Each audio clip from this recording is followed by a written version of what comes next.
Bonjour à tous et bienvenue dans Cult & Click, je suis avec l'ami Ker. Salut à toi mon cher Ker. On est là, Salut à toi, mon cher Greg. on est là pour se parler de Invincible, une série dont on avait vraiment très envie de vous parler. Il n'y a pas de réalisateur, cette émission est un peu en roue libre, c'est moi qui en fais la réa en temps réel. Si c'est moins bien que d'habitude, c'est sans doute de la faute de quelqu'un d'autre. Bon, de la mienne. Et du coup, mais on avait juste très envie de vous parler d'Invincible. Donc, Kier est là, il va vous en dire un petit peu plus. On va se focaliser, vu qu'on avait déjà fait une vidéo sur Invincible, sur les 4 derniers épisodes, mais surtout sur les 2 derniers qui sont des petits, vraiment des petites perles. Mais on va en parler dans quelques instants. Et du coup, Kier, qu'est-ce que tu veux nous dire de cette série ? Oui, alors déjà, si vous n'avez pas vu la série, il y a une vidéo sans spoil, comme le disait Greg, mais je reprécise, donc sans spoil, où on vous présente la série et où on vous parle un petit peu également du comics. On recontextualise un peu pour ceux qui connaissent pas. C'est un anime, mais sur Amazon Prime, qui est adapté d'un comics de Robert Kirkman, qui est le monsieur derrière The Walking Dead. Et Robert Kirkman est très très impliqué dans la réalisation d'Invincible, puisque c'est par exemple lui qui a écrit le dernier épisode de la série. De la saison, puisque cette première saison est terminée avec 8 épisodes. Kirkman donc est très important. Et en effet, moi je vais vous parler des 2 derniers épisodes de cette saison, qui sont vraiment des épisodes étonnants. Alors on l'avait dit déjà dans la première vidéo. Alors là on part du principe que si vous nous regardez là sur la critique des 2 derniers épisodes, c'est que vous l'avez vu et que donc on peut y aller avec du spoil. On vous avait dit que le premier épisode était, moi je trouve très étonnant, parce que le début est un petit peu cucu, et puis la fin de l'épisode est incroyablement violente, et ça te prend aux tripes et tu te dis mais qu'est-ce que c'est que ce truc. Et en fait la série a réussi son coup vraiment en t'intriguant et en te mettant le nez dedans. La suite de la saison est vraiment réussie. Il y a notamment un passage que moi j'avais beaucoup aimé, c'était le combat en haut de la tour, avec qui était là aussi marqué par une grande violence, avec l'espèce de tigre blanc venu de l'espace. Et puis on a cette intrigue autour d'Omni-Man, qui a tué les gardiens du globe, et on ne sait pas pourquoi. Alors on va vous parler aussi un petit peu des comics, sans trop vous spoiler les comics, vous inquiétez pas.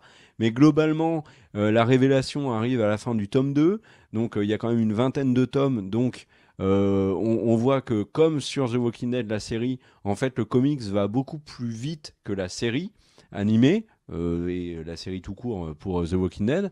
Et là on est sur la fin de la saison et on a la fameuse révélation. Mais il y a beaucoup d'éléments qui changent par rapport aux comics, et c'est le premier élément qui fait que moi j'ai adoré les 2 derniers épisodes. Alors je dis moi, mais en fait il n'y a pas que moi qui ai adoré, parce que là je suis en train de voir les notes des 2 derniers épisodes sur IMDb, et c'est ouf. Les notes à 9,7 pour l'avant-dernier, 9,8 pour le dernier. Donc sur IMDb, c'est très rare d'avoir des notes aussi élevées. Il y a vraiment des très très bons retours sur les 2 derniers épisodes. Alors moi, l'avant-dernier, c'est un épisode qui est inédit, parce qu'en fait, ce sont des éléments qu'il n'y a pas dans le comics, avec une base. Alors déjà, il y a l'intrigue autour de robots qui est très intéressante, mais surtout Omni-Man, qui est là en difficulté face à ce monstre, cette espèce de kaiju. Et donc en fait, ils veulent l'arrêter, cet Omni-Man, parce qu'on sait que il va poser problème. Et c'est un épisode qui est extrêmement rythmé, vraiment, qui te surprend, et puis qui te surprend Si encore je une peux me fois dans la permettre, violence. Je pense que c'est... Oui. c'est même un élément qui est pas vraiment dans la BD, le fait que Omni-Man soit en difficulté. Oui, Il exactement. est vraiment indestructible, intouchable, invincible en prend plein la gueule, mais Omni-Man est juste intouché. Même le combat avec les gardiens du globe, Ouais, il les éclate. il est expéditif, ils ont aucune chance. Là, il en prend plein la gueule dans l'anime. Et donc, on a vraiment l'impression qu'ils veulent rendre mortel, en fait, Omni-Man, et le rendre potentiellement tuable, chose auquel on ne croit Dans pas 2 l'avant-dernier. secondes dans le... Ouais, exactement, dans l'avant-dernier. Et chose auquel on Oui. ne croit pas du tout dans les comics. Mais en fait, alors il y a un élément qu'il faut quand même vous dire, c'est par exemple le combat contre les gardiens du globe. Dans le comics, on le voit pas. On sait juste que on le voit pas. Il y a deux coups et puis c'est terminé. dans cet épisode là dans l'animé, ce qui est une vraie réussite je trouve, parce que déjà ça marque vraiment les esprits, hein, mais Omniman il prend quand même des coups dans la tronche à plusieurs moments. On se dit ah il va être bloqué, et en fait pas du tout, il atomise tous les gardiens du globe. Là c'est un petit peu pareil, il joue un petit peu avec nous. Il y a le combat contre Immortel où il décapite, enfin il le coupe en deux, le Immortel. Et moi j'ai terminé cet épisode 7, cet avant-dernier épisode. Franchement j'étais scié, je me suis dit mais c'est incroyablement bien rythmé, c'est hyper prenant. Il y a des idées dans la mise en scène qu'il n'y a pas du tout dans le comics, comme par exemple l'attaque chez lui, avec les gardes qui sont invisibles et qui se font éclater les uns après les autres. Je trouve qu'il y a vraiment des super idées. Et à côté de ça, il y a un décalage qui est dingue, parce que t'as Eve et puis Invincible qui sont peinards en train de discuter, de voler, de raconter un petit peu leur truc et tout. De Invincible qui s'est fait larguer, qui est pas du tout au même niveau que son père, et qui est en train de vraiment devenir une menace. Et puis l'épisode se termine, moi je suis scié, mais en même temps je me dis, je connais la révélation, puisque en fait Omniman dit à Invincible il faut qu'on parle. Donc moi je connais la révélation, et je m'attends à rien de fou dans le dernier épisode. Et en fait le dernier épisode est fou, et encore plus fou, parce qu'en fait il passe un cap encore plus dingue dans la violence. Et dans un côté qui met... Enfin, ils ont créé un Omniman intouchable. T'en parlais, mais c'est complètement le cas. Omniman est une menace comme on en a rarement, voire jamais vu, je trouve, dans les trucs de super-héros. Il est fou, en fait. La scène du métro est d'une violence absolue. C'est viscéral, tu vois le truc, tu te dis mais c'est pas possible, ces pauvres familles qui sont dans le métro. Elle est incroyable, cette scène Ouais. du métro, elle est terrible, hein. elle est terrible, elle est marquante, elle est Même, tu sais, traumatisante pour Invincible. Ouais.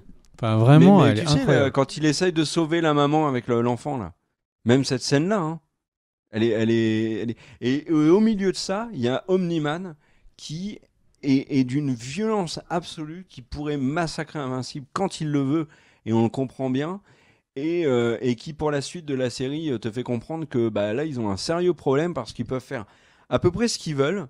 Quand Omniman va revenir, et il sera pas tout seul, parce qu'on comprend bien que les Vilturites vont revenir. Je sais pas si c'est comme ça qu'on le dit, mais on sent qu'ils vont revenir, les mecs, et que Omniman va être accompagné de copains aussi forts que lui. Ça fait flipper. Enfin, moi, j'ai rarement vu un antagoniste aussi vénère. Là, tu montres par exemple la nouvelle équipe, mais ils, ils peuvent tous absolument rien faire. Et tu vois, par exemple, il y a la scène avec l'avion, là, parce que tu montrais aussi la photo, mais l'aviateur qui est sauvé et tout, puis derrière, t'as Omniman qui arrive, qui lui écrase la tête. Mais, enfin, vraiment, c'est un personnage qui est hyper intéressant, Omniman. Et je trouve qu'à côté, Invincible est pour le coup plutôt fade. Et je suis... Bon, Omniman est parti, j'espère qu'il va assez vite revenir, parce que... Mais en tout cas, cette série, moi, m'étonne vraiment beaucoup. Elle est très très violente, bien plus que on a l'habitude de le voir. À côté de ça, il y a une légèreté aussi, tu vois. Moi, j'ai adoré. Mais vraiment, j'ai adoré cette saison. Alors, c'est assez inégal. Il y a des épisodes, tu vois, qui sont moins intéressants. L'épisode de la fac, par exemple, c'est celui que j'ai le moins aimé. Mais j'ai trouvé cet animé mais dingue, vraiment dingue. J'ai hâte de voir la suite, vraiment. Vraiment hâte de voir la suite. Et pour l'instant, mais je dis bien pour l'instant, de ce que j'ai lu 3 tomes. Mais globalement, je suis un peu plus avancé que sur certains aspects, hein, mais tout, comme tu le disais dans la précédente vidéo, tout n'est pas respecté chronologiquement. Mais je trouve que l'animé a d'excellentes idées. Kirkman rajoute des choses qui sont vraiment excellentes. Et je trouve que l'animé est plus réussi que le comics. T'en as pensé quoi, toi? Bah écoute, comme c'est beaucoup la même chose, enfin j'ai envie de dire à plein de fois, à plein de reprises la même chose que toi, du coup je vais essayer d'être plus concis. La série, alors j'ai lu les comics, et en fait le truc c'est que mon problème avec les comics c'est le rythme. Il y a vraiment un moment, on a l'impression qu'il y a la méta-histoire et qu'il y a les fillers, et que les fillers, eh ben, il te dit t'as intérêt à accepter d'avoir beaucoup d'épisodes qui vont être moins intéressants. Et en fait, la série, elle est tellement plus vite. Et quand elle va vite, et en plus, quand elle te met du filler avec un épisode 7, il y en a plein, t'en prends plein la tête. Et ils savent créer des enjeux qui sont encore plus forts avec ces comics. Et vraiment, les épisodes vont vite, c'est bien animé. Alors, c'est pas certes les pinacles de l'animation japonaise, mais c'est plutôt très bien animé. Vraiment, ce qui est vraiment plaisant avec Invincible, c'est qu'on aurait pu imaginer que, comme d'autres séries, comme on a pu le dire avec des séries Netflix ces derniers temps, qu'en fait, ils aient un concept qu'ils essayent un peu fort de faire une nouvelle série super-héroïque, mais un peu plus gore, etc. Et en fait, c'est pas que ça. C'est aussi beaucoup de bonnes idées, des personnages attachants. Moi, je trouve que le personnage de Eve et Atom Eve est vraiment super intéressant. La manière qu'elle a d'essayer, là, je vais vous le mettre à l'antenne, la manière qu'elle a de vivre et d'être une super-héroïne est en fait plus louable que ce que vit Invincible. Enfin, c'est vraiment une ribambelle de choses que je trouve intéressantes.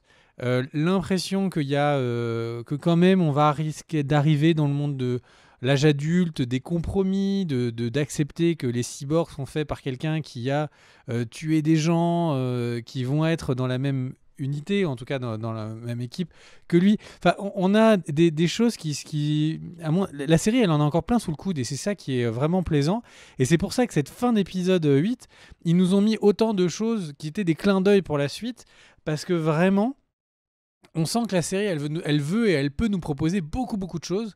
Et c'est vraiment un pied, c'est vraiment quelque chose que j'attends toutes les semaines de regarder Invincible, et j'ai vraiment hâte de voir cette future saison.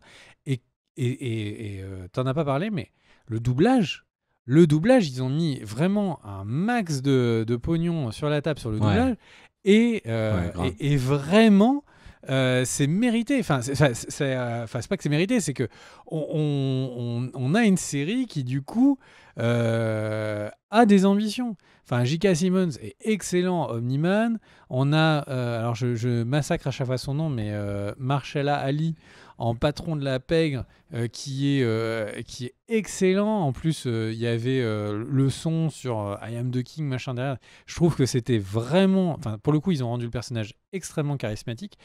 Donc vraiment, une série qui est globalement très réussie, qui arrive un peu de nulle part sur cette plateforme Amazon Prime qui est pas extrêmement bien codée, qui a pas l'interface la plus jolie de la Terre, et au final qui arrive avec des séries qui sont vraiment costauds. The Expanse, nouvelle saison, Invincible, enfin vraiment des choses très très chouettes. Donc du coup, vraiment très très bien Invincible. Et un mot quand même sur celui qui double Invincible, qui est l'acteur Steven Yeun. Steven Yeun était déjà dans l'univers Kirkman, puisque c'était Glenn dans The Walking Dead. Et il a une belle année, hein, lui, puisqu'il était quand même nominé à peu près partout pour le film Minari, aux Oscars notamment. Et là, il est très bien au doublage. C'est Sandra Oh qui double sa mère. Il y a Zazie Betts également, que j'adore, moi, l'actrice d'Atlanta, qu'on a vu dans Deadpool. C'était Domino dans Deadpool 2. Enfin... non, franchement, le doublage est très bien, et tu sais que la VF est excellente aussi.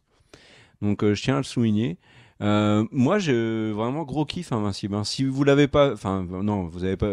Si vous avez vu la vidéo, vous avez forcément vu la série. Mais moi, je suis comme toi. Et la fin, les dernières minutes, comme tu as dit, ouvre sur plein de choses et rappelle plein d'éléments qu'on a vus dans la saison 1, et notamment des trucs, tu vois, que j'avais plus ou moins zappé. Et du coup, j'ai vraiment hâte de voir la suite. Mais toujours, moi, je me pose vraiment cette question de... Bah, le problème, c'est que Omni-Man, il va revenir. Et il est tellement au-dessus que est-ce que c'est pas un petit peu tout ce qu'on va suivre à côté? Est-ce que ça sera pas... Avec une civilisation de mecs comme lui, c'est ça en plus. Ben oui, mais grave. Mais en tout cas, là, vraiment, les 2 derniers épisodes, c'est coup de boule. Double coup de boule, je m'y attendais pas. T'étais fracassé, comme le montre l'image de Invincible. En tout cas, moi je suis très content de vous parler de cette série. J'espère qu'elle va avoir encore plus de rayonnement. Donc vraiment, regardez Invincible, la série le mérite. Le mot de la fin, mon cher Kerr, quel est-il ? Et c'est à bientôt et cœur sur les tipeurs, merci pour votre soutien. N'hésitez pas à mettre un petit commentaire, un petit pouce vers le haut, à partager la vidéo, à en parler à vos amis, à en parler à vos ennemis aussi. On vous souhaite le meilleur. Voilà, c'est dit. Des bisous. Let's go!